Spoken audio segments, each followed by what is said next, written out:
അല്ലാഹു സുബ്ഹാനഹു വ തആല പ്രത്യേകമായ പരിഗണന നൽകിയ മാസങ്ങളിൽപ്പെട്ടതാണ് ദുൽഖഅദ, ദുൽഹിജ്ജ, മുഹറം, റജബ്. ഈ 4 മാസങ്ങൾ മിൻഹാ അർബഅത്തുൻ ഹുറും എന്ന് സൂറത്തു തൗബയിലെ 36-ാമത്തെ ആയത്തിൽ അല്ലാഹു സുബ്ഹാനഹു വ തആല ഓർമ്മപ്പെടുത്തിയത് ഏറ്റവും കൂടുതൽ പ്രാധാന്യമുള്ള ജിഹാദ് പോലും ഹറാമാക്കപ്പെട്ട മാസങ്ങളാണ് ഈ 4 മാസങ്ങൾ. ഫലാ തദ്ലിമു ഫീഹിന്ന അൻഫുസകും.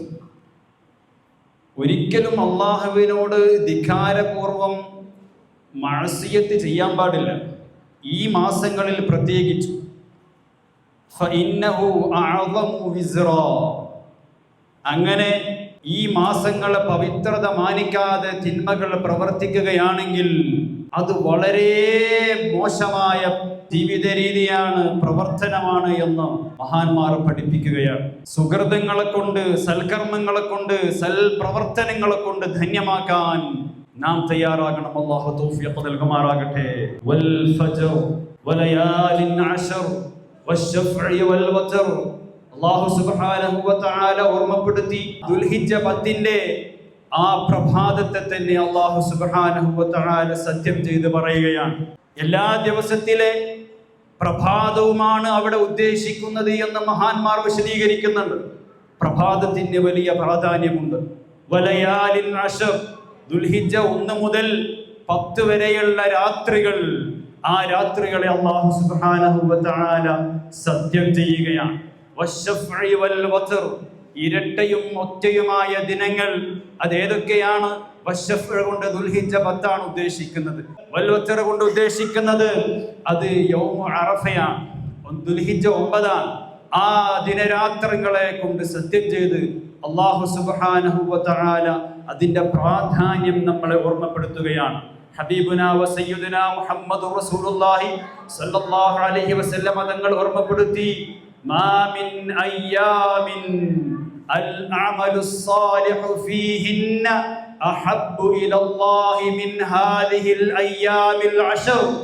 ഈ 10 ദിനരാത്രങ്ങളിലെ പുണ്യകർമ്മങ്ങളെക്കാൾ അള്ളാഹുവിലേക്ക് ഇഷ്ടപ്പെട്ടതായി മറ്റൊരു സമയത്തുള്ള, മറ്റൊരു ദിവസത്തിലുള്ള സൽക്കർമ്മങ്ങളും ഇല്ലെന്ന് സയ്യിദുനാ മുഹമ്മദുർ റസൂലുള്ളാഹി സ്വല്ലല്ലാഹു അലൈഹി വസല്ലം തങ്ങൾ പഠിപ്പിച്ചെങ്കിൽ എത്രയാണ് ആ ദിനരാത്രങ്ങളുടെ ബഹുമാനം.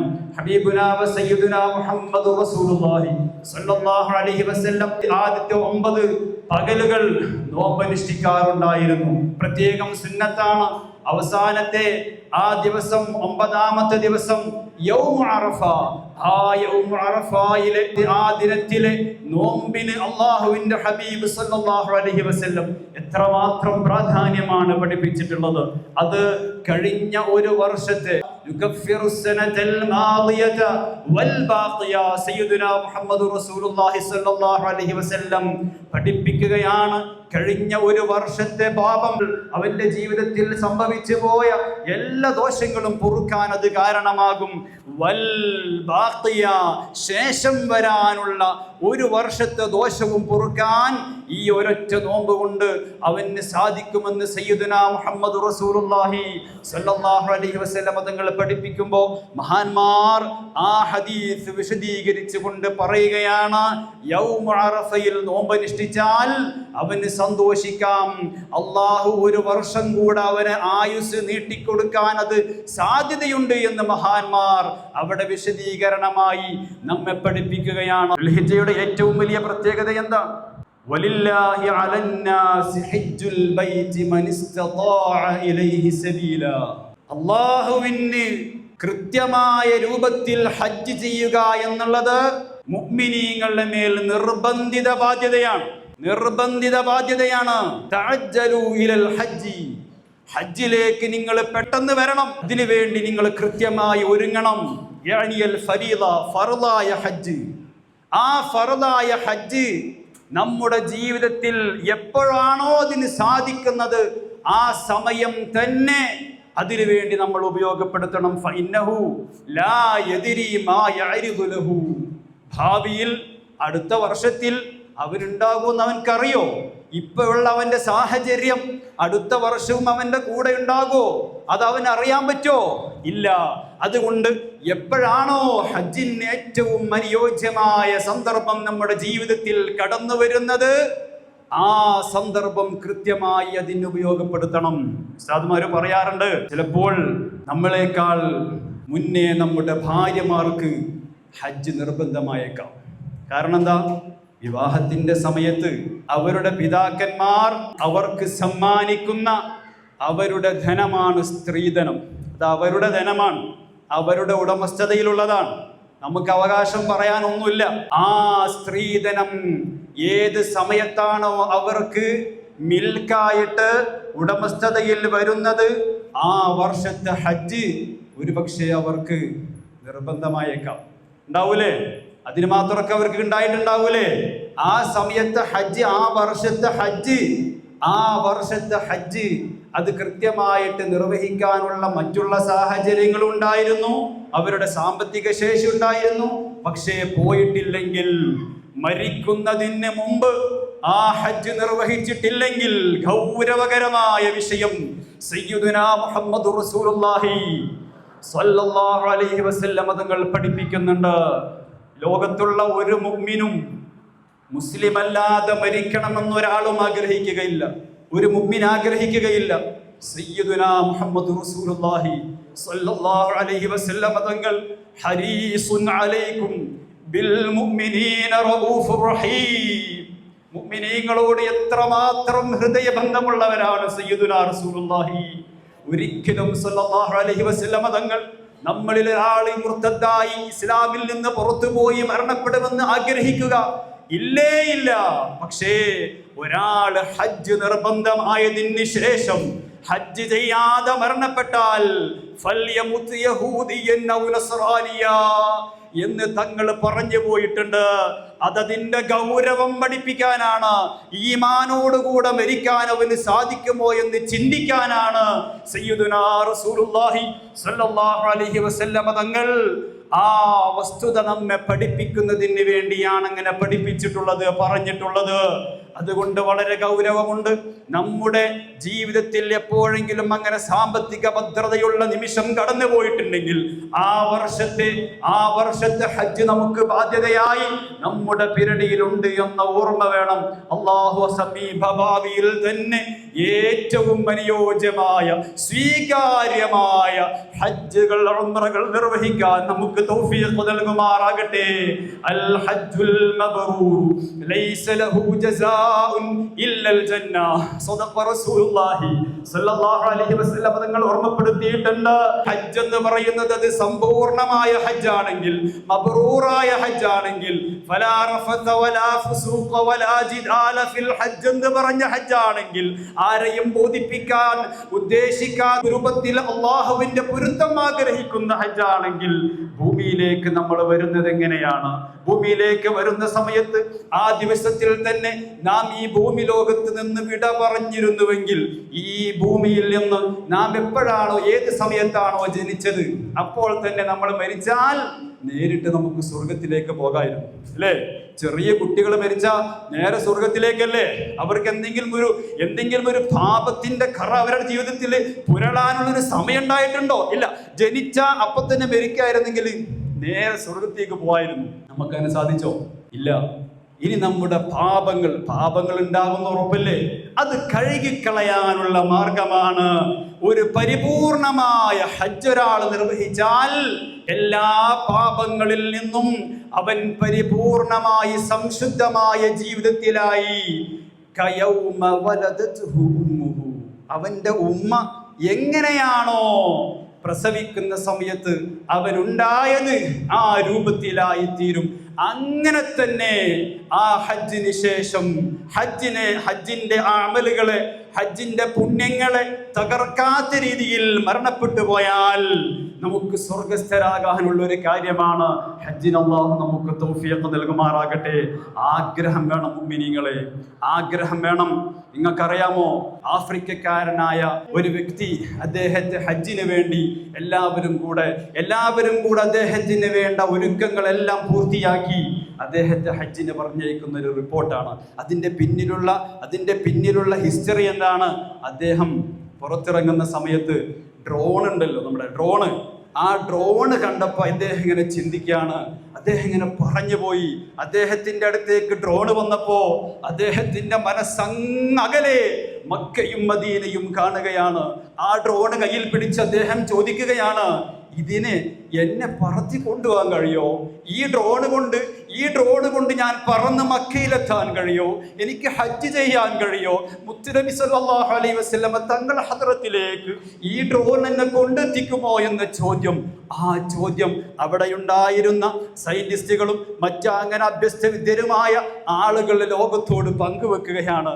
ആളുകൾ പങ്കുവെക്കുമ്പോൾ അദ്ദേഹത്തിനന്ന് പാസ്പോർട്ട് പോലും ഇല്ല, ഒന്നുമില്ല, കയ്യിലൊന്നുമില്ലാത്ത വ്യക്തിയുടെ മനസ്സിൽ ആഗ്രഹമുണ്ട്, അല്ലാഹുവേ നീ എന്നെ അങ്ങോട്ട് എത്തിക്കുമോ എന്നൊരു ചിന്തയുണ്ട്. അദ്ദേഹത്തിന് വേണ്ട എല്ലാ ഒരുക്കങ്ങളും മറ്റുള്ളവർ നടത്തി കൊടുക്കുകയാണ്, എല്ലാ കാര്യങ്ങളും ചെയ്തു കൊടുക്കുകയാണ്. അദ്ദേഹം ഹജ്ജ് ചെയ്ത് തിരിച്ചു പോകുന്ന രംഗമാണ് പിന്നീട് നമ്മൾ കാണുന്നത്. ആഗ്രഹം വേണം മുഅ്മിനീങ്ങളെ, ആഗ്രഹിക്കണം. ഓരോ സമയത്തും നമ്മൾ ദുആ ചെയ്യണം, ഹജ്ജിന് വേണ്ടി നമ്മൾ ആഗ്രഹിക്കണം, അതിനു വേണ്ടി കൊതിക്കണം. അള്ളാഹു നമുക്ക് തൗഫീഖ് നൽകുമാറാകട്ടെ. ഈ പ്രത്യേകമായ ഈ ദുൽഹിജ്ജ മാസത്തിൽ നാം അനുസ്മരിക്കേണ്ടത് മഹാനരായ സയ്യിദുനാ ഇബ്രാഹിം അലൈഹിസ്സലാം, മഹാനരായ സയ്യിദുനാ ഇസ്മായിൽ അലൈഹിസ്സലാം, ഇസ്മായിൽ നബി അലൈഹിസ്സലാമിന്റെ ഉമ്മ ഹാജറ ബീവി ഉമ്മ റളിയല്ലാഹു അൻഹ അനുസ്മരിക്കാതെ നമുക്ക് കടന്നു പോകാൻ കഴിയുമോ? കൂടുതലായൊന്നും പറയുന്നില്ല. അള്ളാഹുവിന്റെ ഇഷ്ടദാസന്മാരെ അനുസ്മരിക്കുക എന്നുള്ളത് അത് നമ്മുടെ ജീവിതത്തിലെ വിജയത്തിന്റെ അടയാളമാണ്. നമ്മുടെ ജീവിതത്തിന്റെ വിജയത്തിന് ഏറ്റവും കൂടുതൽ പ്രധാനപ്പെട്ട ഒരുപാട് സൽക്കർമ്മങ്ങൾ ചെയ്യുന്നതിനേക്കാൾ വലിയ മഹത്വം മഹാന്മാരെ സ്നേഹിക്കുന്നതിലൂടെ, ബഹുമാനിക്കുന്നതിലൂടെ, അനുസ്മരിക്കുന്നതിലൂടെ നമുക്ക് നേടിയെടുക്കാൻ സാധിക്കും. ഈ ഹജ്ജിന്റെ മാസം എന്ന് പറയുന്നത് ഫതജ്തമിഉ ഫീഹി ഉമ്മഹാതുൽ ഇബാദ, സയ്യിദുനാ മുഹമ്മദ് റസൂലുള്ളാഹി സ്വല്ലല്ലാഹു അലൈഹി വസല്ലം തങ്ങൾ അവിടുന്ന് പഠിപ്പിച്ചിട്ടുണ്ട്. ഈ ദിവസങ്ങളിൽ നോമ്പെടുക്കാൻ പഠിപ്പിച്ചിട്ടുണ്ട്. അപ്പൊ നോമ്പിന്റെ മാസമാണ്, ഹജ്ജിന്റെ മാസമാണ്, നിസ്കാരം നടക്കും. ഹജ്ജ് വേറൊരു സമയത്ത് നടക്കൂലല്ലോ. വേറെ സമയത്ത് ഹജ്ജ് ചെയ്യാൻ പറ്റുമോ? മുമ്പ് ഒരു ഫാമിലിയിൽ നടന്ന ചർച്ച കേട്ടിട്ടുണ്ട്. എല്ലാവരും ചർച്ച ചെയ്യാണ്, അടുത്ത വർഷം നമുക്ക് ഹജ്ജിന് പോകണം. അപ്പോൾ ചെറിയ മോള് പറഞ്ഞ് സ്കൂൾ കൂട്ടിയിട്ട് നമുക്ക് എല്ലാവർക്കും ഒരുമിച്ച് പോവാം. അത് പറ്റൂലല്ലോ, ഈ മാസം തന്നെയല്ലേ പറ്റുള്ളൂ. അപ്പൊ ഹജ്ജ് ഉണ്ട്, നിസ്കരിക്കാൻ പറ്റും, നോമ്പെടുക്കാൻ പറ്റും. സ്വതക്കകളുടെ കൂട്ടത്തിൽ ഏറ്റവും പ്രധാനപ്പെട്ടതാണ് ഉദ്ഹിയ്യത്ത്. അത് നടക്കുന്നുണ്ട്. തക്ബീറുണ്ട്, തഹ്ലീലുണ്ട്, അങ്ങനെ തുടങ്ങി ഒരുപാട് സൽക്കർമ്മങ്ങളുടെ സംഗമ സമയമാണ് ദുൽഹിജ്ജ മാസം എന്ന് പറയുന്നത്. മഹാനരായ ഇബ്രാഹിം നബി അലൈഹിസ്സലാമിനെ അനുസ്മരിക്കാതെ നമുക്ക് മുന്നോട്ട് പോകാൻ കഴിയില്ല. അവിടുത്തെ ആത്മസമർപ്പണം. ഇത് ഖാല ലഹു റബ്ബുഹു അസ്ലിം ഖാല അസ്ലംതു ലിറബ്ബിൽ ആലമീൻ. എന്താണോ അല്ലാഹു തആല പറഞ്ഞത് അതിന് യാതൊരു മാറ്റവും ഇല്ല. ഇബ്രാഹിം നബി അലൈഹിസ്സലാമിന്റെ ചരിത്രം നമുക്കറിയാം. അവിടുത്തെ ജീവിതത്തിന്റെ അവസാന സന്ദർഭങ്ങളിലാണ് ഒരു കുഞ്ഞിക്കാല് കാണാനുള്ള ഭാഗ്യമുണ്ടായത്. ഒരു കുട്ടിയില്ലാത്ത ആളുടെ വിഷമം എത്രയാണ്? ഒരു കുട്ടിയില്ലാത്ത ആളുടെ, ഒരു സന്താനമില്ലാത്ത ആളുടെ വിഷമം എത്രയാണ്? അത് അവർക്ക് മാത്രമേ അറിയുള്ളൂ. നമ്മുടെ സദസ്സിൽ അങ്ങനത്തെ ആളുകളുണ്ട്, സ്വാലിഹീങ്ങളായ സന്താനങ്ങൾ. മഹാനരായ ഇബ്രാഹിം നബി അലൈഹിസ്സലാമിന്റെ ബർക്കത്ത് കൊണ്ട് നീ സമ്മാനം നായി നൽകണേ റഹ്മാനെ, നീ അവർക്ക് പ്രധാനം നൽകണേ റഹ്മാനെ. ആ മഹാനരായ ഇബ്രാഹിം നബി അലൈഹിസ്സലാമിനോട് അള്ളാഹുവിന്റെ കൽപ്പന ഇസ്മായിൽ നബി അലൈഹിസ്സലാമിനെ അറുക്കണമെന്നാണ്. ഇസ്മായിൽ നബി അലൈഹിസ്സലാമിനെ അറുക്കണമെന്ന് പറയുമ്പോൾ എങ്ങനെയാണത്? ഒരു ഉപ്പ അല്ലെങ്കിൽ ഒരു ഉമ്മ, ആ ഉമ്മ ഡോക്ടറുടെ അടുത്ത് കാണിക്കാൻ മക്കളെ കൊണ്ട് പോയിട്ടുണ്ടെങ്കിൽ ആ ഡോക്ടർ പറഞ്ഞ് ഇഞ്ചക്ഷൻ അടിക്കണം. ഉമ്മാക്ക് കണ്ടെക്കാൻ കഴിയില്ല, സ്നേഹമുള്ള പാപ്പാക്ക് കണ്ടു നിൽക്കാൻ കഴിയില്ല. സിസ്റ്റർമാർ വാങ്ങിച്ചുകൊണ്ട് അവരാണ് അടിക്കുക, ഉമ്മനെ അങ്ങോട്ട് കയറ്റൂല. കാരണം ഉമ്മാക്ക് അത് കാണാൻ കഴിയില്ല. ഒരു ഉപ്പക്ക് സ്വന്തം മകന്റെ കഴുത്തിൽ കത്തിവെക്കുക എന്നുള്ളത് അത് സാധിക്കുന്ന കാര്യമല്ല. പക്ഷേ ഇബ്രാഹിം നബി അലൈഹിസ്സലാം അള്ളാഹുവിന്റെ തീരുമാനങ്ങൾക്കപ്പുറം പിന്നെ യാതൊരു തീരുമാനവുമില്ല. അത് പറഞ്ഞപ്പോ ഇസ്മായിൽ നബി അലൈഹിസ്സലാമിന്റെ സമീപനം എന്താണ്? ഇസ്മായിൽ നബി അലൈഹിസ്സലാമിന്റെ നിലപാട് എന്താണ്? മഹാനരായ ഇസ്മായിൽ നബി അലൈഹിസ്സലാം قال يا أبت افعل ما تؤمر ستجدني إن شاء الله من الصابرين. ഇസ്മായിൽ നബി അലൈഹിസ്സലാമിന്റെ മനസ്സ് കുലുങ്ങുന്നില്ല. ഉപ്പ വിളിക്കുന്നത് എന്റെ കഴുത്ത് കളച്ഛേദം നടത്തിയിട്ട് ഈ ഭൂമി ലോകത്ത് നിന്ന് എന്നേക്കും ഞാൻ അസ്തമിച്ചു പോകും, ആ സംഗതിക്കാണ് എന്റെ ഉപ്പ വിളിക്കുന്നത്. പക്ഷെ അള്ളാഹു കൽപ്പിച്ചതാണ്, യാ അബത്തി ഫഅൽ മാ തുഅ്മർ, നിങ്ങളോട് എന്താണോ റബ്ബ് കൽപ്പിച്ചത് അത് ചെയ്തോളൂ. ഫലമ്മാ അസ്ലമാ വതല്ലഹു ലിൽ ജബീൻ, ഇസ്മായിൽ നബി അലൈഹിസ്സലാമിനെ കിടത്തി ആ കത്തിക്ക് മൂർച്ച കൂട്ടി മഹാനരായ ഇബ്രാഹിം നബി അലൈഹിസ്സലാമിന്റെ മനസ്സൊന്ന് പതറുകയാണ്, ഒന്ന് വിതുമ്പുകയാണ്. മകനോട് പറഞ്ഞു, മോനെ, നിന്റെ മുഖത്ത് നോക്കി ഇറക്കാൻ എനിക്ക് കഴിയുകയില്ല, ഒന്ന് ചെരിഞ്ഞു കിടക്കോ. ഈ ഭാഗത്തേക്ക് കത്തി വെച്ച് നോക്കുമ്പോ അയ്യാ ഇബ്രാഹിം, ഇബ്രാഹിം, ഒരിക്കലും അങ്ങനെ ചെയ്യരുത്. ലോകത്ത് ഇന്നേ വരെ തുല്യതയില്ലാത്ത, മാതൃകയില്ലാത്ത നരബലി എന്ന സംവിധാനത്തിൽ നിങ്ങൾ തിരികൊളുത്താൻ പാടില്ല. നിങ്ങൾ അങ്ങനെ ചെയ്യാനല്ല ഞാൻ ഉദ്ദേശിച്ചത്, മകനെ ബലി കഴിപ്പിക്കാനല്ല എന്റെ ഉദ്ദേശം. എനിക്കറിയേണ്ടത് ആ മകനെ തന്ന എന്നോടാണോ, മകനോടാണോ നിങ്ങൾക്ക് താല്പര്യം? അതാണ് എനിക്കറിയേണ്ടത്. ആ മകനോടുള്ള ഹവൻ നഫ്സ്, അഫറഅയ്ത മനിത്തഖദ ഇലാഹഹു ഹവാ, സ്വന്തം ഹവൻ നഫ്സിനെ ഇലാഹായി പൂജിക്കുന്നവരുണ്ടെന്ന് പരിശുദ്ധമായ ഖുർആൻ ഓർമ്മപ്പെടുത്തിയിട്ടുണ്ട്. ആ മകനോടാണോ താല്പര്യം? അല്ല, ഈ വാർദ്ധക്യത്തിൽ എന്റെ ഖുദ്റത്ത് വെളിപ്പെടുത്തിയിട്ട് ഞാൻ സംവിധാനിച്ച് തന്നിട്ടുള്ള ഈ മകനെ അറുക്കാൻ ഞാൻ പറഞ്ഞിട്ടുണ്ടെങ്കിൽ എന്തായിരിക്കും നിങ്ങളുടെ നിലപാട്?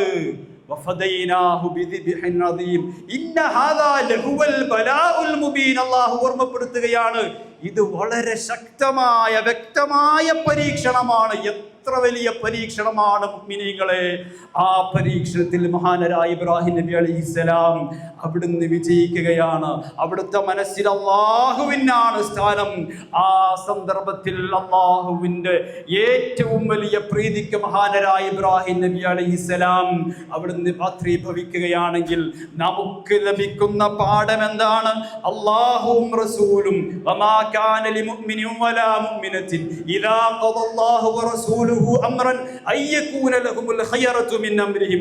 അല്ലാഹുവും റസൂലും ഒരു കാര്യം തീരുമാനിച്ച പിന്നെ അതിനേക്കാൾ പിന്നെ ഒരു എക്സ്ട്രാ ഒപ്പീനിയൻ നമ്മുടെ ഭാഗത്ത് നിന്നില്ല. അല്ലാഹു റസൂൽ എന്ത് പറഞ്ഞോ അത് ചെയ്യുക എന്നുള്ളതാണ്. ആ രീതിയിലുള്ള ജീവിതം നയിക്കാൻ അല്ലാഹു നമുക്ക് തൗഫീഖ് നൽകുമാറാകട്ടെ.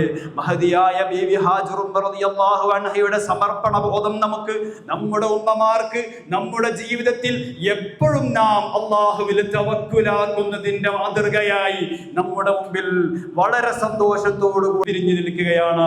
വളരെ സന്തോഷത്തോടുകൂടെ നമുക്ക് വായിക്കാൻ കഴിയുകയാണ്. മഹാനരായ ഇബ്രാഹിം നബി അലൈഹിസ്സലാം ഭാര്യയാകുന്ന ഹാജർ ബീവിയെയും മകനാകുന്ന ഇസ്മായിൽ എന്ന ചോര പൈതലിനെയും മക്കയുടെ മരുഭൂമിയിൽ, മക്കയുടെ മലരാനത്തിൽ ആരാരുമില്ലാത്ത സ്ഥലത്ത് തനിച്ചാക്കി പോകുന്ന സമയത്ത് മഹാനരായ ഇബ്രാഹിം നബി അലൈഹിസ്സലാം ആ സമയത്ത് അള്ളാഹുവിന്റെ കൽപ്പനയാണെന്ന ബോധത്തോടുകൂടെ അങ്ങോട്ടും ഇങ്ങോട്ടും തിരിഞ്ഞു നോക്കാതെ പറഞ്ഞ വഴിയിലേക്ക് പോകുന്ന സമയത്ത് ഹാജർ ബീവി ഉമ്മ വിളിക്കുകയാണ്, എന്താണ് നിങ്ങൾ ചെയ്യുന്നത്? ഭക്ഷണ പദാർത്ഥങ്ങളായിട്ട് അധികമൊന്നും ഞങ്ങളെ കയ്യിലില്ല, എന്താണ് നിങ്ങൾ ചെയ്യുന്നത്? അള്ളാഹു തീരുമാനിച്ചിട്ട് തന്നെയാണോ നിങ്ങൾ? അള്ളാഹു നിങ്ങളോട് ഇത് പറഞ്ഞിട്ടാണോ നിങ്ങൾ ചെയ്യുന്നത്? അള്ളാഹുവിന്റെ തീരുമാനപ്രകാരമാണോ ഇത് ചെയ്യുന്നത്? അള്ളാഹുവിന്റെ നിർദ്ദേശപ്രകാരമാണ് എന്ന് പറഞ്ഞപ്പോൾ അള്ളാഹു എന്നാൽ ഞങ്ങളെ ഒരിക്കലും പരാജിതരിൽ പെടുത്തുകയില്ല എന്ന് പറഞ്ഞ് മനോധൈര്യത്തോടുകൂടെ മക്കയുടെ മനലാരണ്യത്തിൽ അവിടെ പിടിച്ചു നിന്ന ഹാജർ ബീവി ഉമ്മ റളിയല്ലാഹു അൻഹ ലോകത്തിന്റെ ഏറ്റവും വലിയ മാതൃകയായി മാറി. അല്ല, അവിടുന്ന് പദമൂന്നിയ പാതയിലൂടെ സഞ്ചരിക്കുക എന്നുള്ളത്, സഈ ചെയ്യുക എന്നുള്ളത് മുഅ്മിനീങ്ങളാകുന്ന ലോകത്ത് ഖിയാമത്ത് നാൾ വരെ വരുന്ന മുഅ്മിനീങ്ങൾക്ക് അവരുടെ ഇബാദത്തിന്റെ ഭാഗമായി മാറി എന്ന് അല്ലാഹു സുബ്ഹാനഹു വ തആല വലിയ ദൃഷ്ടാന്തമായി നമുക്ക് കാണിച്ചു തരുന്നുണ്ട്. എങ്കിൽ അവരുടെയൊക്കെ മാതൃകയിൽ ജീവിക്കാൻ നമുക്ക് തൗഫീഖ് ഉണ്ടാകണം. അതിനുവേണ്ടി അധ്വാനിക്കണം. അല്ലാഹു തൗഫീഖ് നൽകുമാറാകട്ടെ.